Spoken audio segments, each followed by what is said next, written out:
چلانا ہے. آپ کے ہر دن میں صرف 10 منٹ نکال دے اور اپنے ساتھیوں کو صرف اتنا کہہ دے. آگے سے پوچھے جی کرین نو ہی کیوں دینا ہے؟ ووٹ کرین نو ہی کیوں دینا ہے؟ ایدی کی وجہ انہوں کو جنت اس نہیں جانا ہے. جنتی وہ کہے گا جانا ہے تو انہوں کو پھر تینوں کرین نو ووٹ دینا پائے گا، مور لانی. یوم ینادیہم، اور جس دن اللہ تعالیٰ ان کو آواز دے گا، فَيَقُولُ أَيْنَ شُرَكَائِيَ الَّذِينَ كُنْتُمْ تَزْعُمُونَ، تو اللہ تعالیٰ فرمائے گا کدھر ہے وہ شریک جن کے بارے میں تمہیں زوم تھا کہ اللہ کے مقابلے میں تمہاری مدد کوئی کر سکتے ہیں. وَنَزَعْنَا مِن كُلِّ أُمَّةٍ شَهِيدًا، اور ہم ہر امت میں سے ایک گواہ کو اٹھائیں گے، یعنی وقت کے پیغمبر کو گواہی دینے کے لیے اپنی امتوں کے خلاف کہ انہوں نے آپ کی بات مانی ہے نہیں. فَقُلْنَا هَاتُوا بُرْهَانَكُمْ، پھر ہم امتوں سے کہیں گے لاؤ اپنی کوئی دلیل ہے ان پیغمبروں کے مقابلے پر. ان پیغمبروں نے تو اپنا پیغام پہنچا دیا تھا، تم نے ہی نافرمانی کی. ہاتوا برہانکم فاعلموا ان الحق للہ، پھر قیامت والے دن وہ جان لیں گے کہ بے شک حق اللہ ہی کے ساتھ ہے، اللہ ہی کے لیے ہے. وضل عنہم ما كانوا یفترون، اور ان کے ہاتھوں سے ہر وہ چیز جاتی رہے گی جو دنیا میں وہ جھوٹ باندھا کرتے تھے. یہاں پہ لوگوں نے کتنی امیدیں لگائی ہوئی ہیں، کتنے جو ہے وہ پیر صاحبان ہیں وہ کہتے ہیں آپ ہمارے سلسلے میں مرید ہو جائیں، ہم تو اس وقت تک جنت میں داخل نہیں ہوں گے جب تک آپ کو ساتھ نہ لے جائیں. اور بھائی آپ کو کسی نے گارنٹی دی ہے کہ آپ نے بھی جنت میں جانا ہے کہ نہیں؟ جنت کی گارنٹی جن لوگوں کو بائی نیم ملی ہے وہ تو بڑے تھوڑے سے لوگ ہیں جن کو نبی صلی اللہ علیہ وآلہ وسلم نے جنت کی بشارت دی ہے. اور آپ صلی اللہ علیہ وآلہ وسلم کے بعد ڈیفینیٹلی آپ کسی بھی بڑے سے بڑے شخص کے لیے دعویٰ نہیں کر سکتے کہ وہ جنتی ہے، چاہے اس نے دین کی بہت بڑی خدمت بھی کی ہو، کوئی دعویٰ نہیں کر سکتا. اور پھر اس سے بڑا دعویٰ کر دینا کہ آپ اس سلسلے میں بیعت ہو جائیں تو یہ ہو جائے گا اور وہ ہو جائے گا، یہ دعویٰ جو شخص کرتا ہے نا جی، آپ سمجھ لیں کہ وہ قرآن حکیم میں جو آیا نا کہ شیاطین جنوں میں سے بھی ہیں اور انسانوں میں سے بھی. یہ جو انسانوں میں سے شیاطین ہیں ان کی پریکٹیکل مثال یہ لوگ ہیں جو اتنا بڑا، کیونکہ یہ تکبر والا دعویٰ ہے، یہ شیاطین ہی کر سکتے، شیطان نے تکبر والا دعویٰ کیا تھا، یہ دعویٰ تو اور کوئی نہیں کر سکتا. جامعہ ترمذی میں صحیح سند کے ساتھ حدیث ہے، سیدنا عثمان غنی رضی اللہ تعالیٰ عنہ علیہ السلام امیر المؤمنین، وہ جب قبرستان جایا کرتے تھے تو اتنا روتے تھے کہ ان کی داڑھی تر ہو جاتی تھی.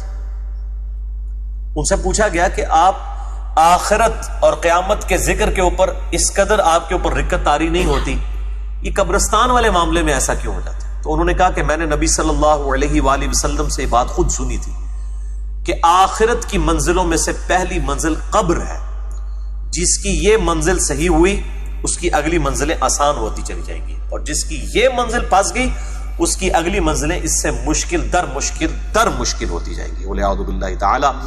اللہم انی اعوذ بک من عذاب جہنم ومن عذاب القبر ومن فتنة المحیا والممات ومن شر فتنة المسیح الدجال. آمین. اللہم اجرنا من النار، اللہم اجرنا من النار، اللہم اجرنا من النار.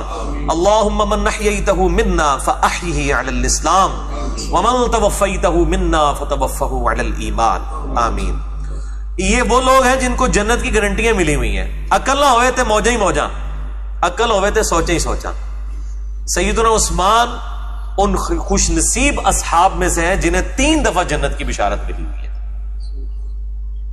اس کے باوجود چونکہ ان کو عقل تھی، ان کے ڈرنے کا مقام یہی تھا. اور جن لوگوں کو عقل نہیں ہے وہ آپ ان کی آپ گفتگو سنیں، وہ کہتے ہیں جناب اللہ تعالیٰ چاہے تو چھوٹی سی بات پہ بخش سکتا ہے، لیکن یہ کبھی نہیں کہتے ہوئے آپ کو سنائی دیں گے کہ یار اللہ تعالیٰ چاہے تو چھوٹی سی بات پہ پکڑ بھی سکتا ہے، بندے کو ہر وقت ڈرتے رہنا چاہیے. یہ کوئی نہیں کرتا بات. کتنی بڑی بےایمانی ہے، اور اپنے ساتھ بےایمانی، کسی کے ساتھ کیا. وہ جی ایک بدکار عورت تھی، صحیح بخاری میں حدیث ہے کہ اس نے پیاسے کتے کو اپنے موزے میں پانی پلا دیا تھا، اللہ نے اس کو بخش دیا. تو یہ پہلی بات ہے، یہ قرآن میں کہاں پہ یہ واقعہ بیان کر کے اللہ تعالیٰ نے کہا کہ میرا کرائیٹیریا یہی ہے کہ بدکاریاں کرو اور کتوں کو پانی پلا دو تو بخشے جاؤ گے، یہ رول ہے؟ وہ جی اللہ تعالیٰ چھوٹی سی نیکی پہ بھی بخش سکتا ہے. اچھا آپ کا کون سا دعویٰ ہے کہ آپ کی کون سی ایسی چھوٹی نیکی ہے جس کے بارے میں آپ کو گارنٹی مل گئی ہے کہ اس کی وجہ سے اللہ تعالیٰ آپ کے سارے گناہ معاف کر دے گا؟ بتائیے. اور اسی بخاری اور مسلم میں حدیث ہے کہ ایک بڑی نیکوکار عورت تھی، اس نے ایک بلی کو قید کر دیا اور وہ بھوکی پیاسی مر گئی. نبی صلی اللہ علیہ وآلہ وسلم نے فرمایا کہ وہ عورت دوزخ میں ہے. نیکوکار ہونے کے باوجود اس کی چھوٹی سی غلطی کسی انسان کے ساتھ نہیں، ایک جانور کے ساتھ کی ہوئی ایسی گرفت میں آئی کہ وہ دوزخ میں ہے. تو اللہ تعالیٰ چھوٹی سی بات میں پکڑ بھی لیتا ہے. اب اس حدیث سے وہ یہ رزلٹ نہیں نکالیں گے، وہ کہیں گے تک یار نیکیاں کا کوئی فائدہ نہیں، اللہ تعالیٰ چاہے نکی جی گل تے پھاڑ بھی لے گا. اس وقت بھائی جی نیکیاں کرنے کا کی فائدہ ہے؟ مطلب آپ ایک بات کریں گے، اب وہ اپنی ڈاکٹرائن ہی انہوں نے بدل لی. تھوڑی دیر پہلے ڈاکٹرائن کچھ اور تھی، تھوڑی دیر بعد اور ہوگی. تو یہ ساری باتیں صرف اللہ تعالیٰ کی رحمت اور غضب سے متعلق بیان کی جاتی ہیں، اس لیے تاکہ لوگ جو ہیں وہ ایکسٹریم رویوں پر نہ جائیں. یہ ایز اے رول بیان نہیں کی جاتی ہیں. اگر یہ ایز اے رول ہو تو پھر تو نہ دنیا میں انبیاء کے آنے کا کوئی فائدہ ہے، نہ کتابوں کا کوئی فائدہ ہے. پھر نعوذ باللہ من ذالک جو پورا قرآن پاک دھمکیوں سے بھرا پڑا ہے، یہ پھر ساری کی ساری دھمکیاں فضول ہے. نعوذ باللہ من ذالک. پھر تو ٹھیک ہے جی، تھوڑی تھوڑی آپ نیکیاں کرو. وہ تو آپ کو پتا ہے آج کل لوگ حرام کی کمائی سے ہاسپٹل بنا رہے ہیں، حرام کی کمائی سے وہ جناب این جی اوز بنا رہے ہیں، حرام کی کمائی سے وہ اتنے لوگوں کو کھلا پلا رہے ہیں، اور لاکھوں لوگوں کو کہتے ہیں ہمارے دسترخوان چلتے ہیں. بھائی ان دسترخوانوں سے آپ ماشاءاللہ عوام کو تو دھوکہ دے سکتے ہیں، لیکن ان دسترخوانوں کے ساتھ آپ اللہ تعالیٰ کو تو نہیں دھوکہ دے سکتے، کیونکہ اللہ تعالیٰ کا تو کرائٹیریا بالکل ڈفرنٹ ہے. اللہ تعالیٰ تو حلال کے بغیر اس طرح کے معاملات کو قبول ہی نہیں فرماتا.